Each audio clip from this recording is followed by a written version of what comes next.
everyone, it's Gina from orchidandopal.com, and welcome to the first video I'm doing in a series of videos that I hope to do all about bead and jewelry making supply storage. It's something I get asked about all the time, and I've been wanting to do these videos for quite some time, but the thing is, my storage has kept evolving. So I'm trying to bring you my most current, my most favorite bead and finding storage solutions, and I need to preface it by saying that this system may not work for everybody. I think everybody needs to find a system of storage that works best for them. But maybe there's something in this video that you will find that you have not thought of before that you can perhaps adapt to your own workspace, budget, and what it is that you have specifically to store. Also, as I mentioned, my organizational systems are always changing and evolving. The binder concept is something I shared a couple of years ago, and it's something that has kept growing over time to the point where, as you can see, I now have a separate binder for each particular tone of metal finding. Now, it's probably not realistic for every one of you to need a binder for every single type of metal finding.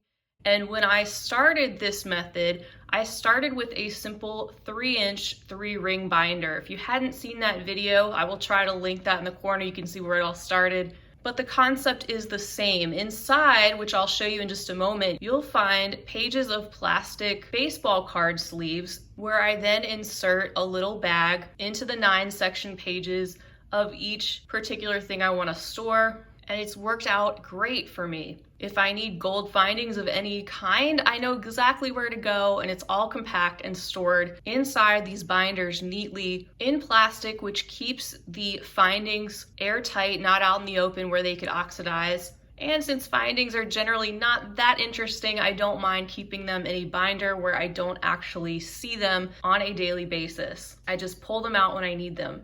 Before I pull out one of these binders and show you specifically my organization method for the findings, I also want to say definitely try to use things that you have at home around you first.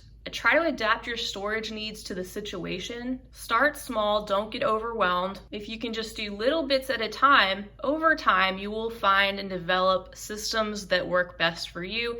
And if something's not working for you, don't be afraid to abandon it and try something different. I have a list of storage videos I would like to do after this one, including how I store my seed beads, how I store crystals, how I store my check glass beads, gemstone beads, tools and stringing materials, works in progress, and even finished jewelry. So I have lots of things that I hope to share over time that can help you with your own storage and give you an inside look at what type of systems I actually have in place right now. These binders that you're looking at, they are heavy-duty white binders with the plastic sleeve where you can put a piece of paper inside and get creative with labeling the contents of the binder. I just kept everything really simple, easy to read black lettering, and have these binders sitting on one of my work tables. If you're just starting out or don't have a lot of supplies, what I recommend is maybe starting with one 3-inch binder. And they actually make binders that zip up, and that will keep everything together. Those are awesome because if you move your binder around, you don't have to worry about it flipping upside down, things falling out, and that would be a great place to start. I'll leave links to where you can find these zip-up binders or the binders that I'm using, as well as the plastic card holders that you can use, and whatever else that I feature in this video so that you know where you can get your hands on those items. Now, without further ado, let's go ahead and open up one of these binders and you can take a look at everything that's inside. All right, I've pulled out my binder for my antique brass findings, and in front of you, you can see right here that I have what is actually a cookbook stand. It's a cast iron powder coated cookbook stand, so it's really heavy duty, and it's an awesome way to stand your binder as you're working on your jewelry. So I know when I'm working with antique brass in a stringing project or something where I need multiple types of findings, I'll be going through several pages of the binder to find what I'm looking for, whether it be chain, clasps, jump rings, you name it. And having a place to set the binder upright where I can flip through the pages makes things a lot easier. So this is an item that I constantly have sitting on my desk near me as I'm working. And then here is the antique brass binder full of pages of findings. I apologize for any glare that are on these plastic sheets. They are quite a challenge to film without any type of glare, but I'm doing the best I can. As you can see, I have on the first page a group of clasps. So there's 9 spaces on each of these particular baseball card sheets that fit inside the binder. And then I've also used tabs to stick on the sides of the different sections that I have. For example, starting with clasps, I have a stick-on divider tab that I put there, and with a Sharpie, I just wrote clasps. And that just helps me flip through the binder a little bit quicker and navigate through what I'm looking for. So as you can see, this is the first page. I have some toggle clasps, some lobster clasp, magnetic clasp down below. And then if I flip that page, I have even more clasps on this one. Now, I could get even more specific with this organization, and I would love to, I just haven't had a chance. I started labeling the bags with colored dots to indicate which particular bead box something came in, and then sometimes I'll write on there the date so I know which month it came, or any other important details. But as you can see, I haven't fully taken advantage of that system. I hope to get more organized with that as time goes on, but at least everything is together and I have all the clasps together. There's a blank page because I'm sure I'll be getting more of those. Here are some crimp beads and tubes and also some crimp covers. The next page, as you can see, are various sizes of jump rings or split rings, and I have my next tab on that page. And it continues on onto this page. I then have all of my different types of head pins, whether they be ball head pins, eye pins, any kind of decorative head pins, they are all together. And it continues on. And then I get to my earring findings. So lots of different fishhook style ear wires and lever backs, a couple of posts up there. All of those are together in the next section.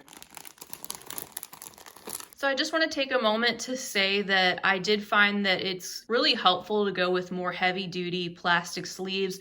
If you go with ones that are really cheap and flimsy, if you load them up with a lot of findings that can weigh them down, the sheets don't want to stay as upright. As you can see here, they might want to fold over as you're flipping through, but these do a great job.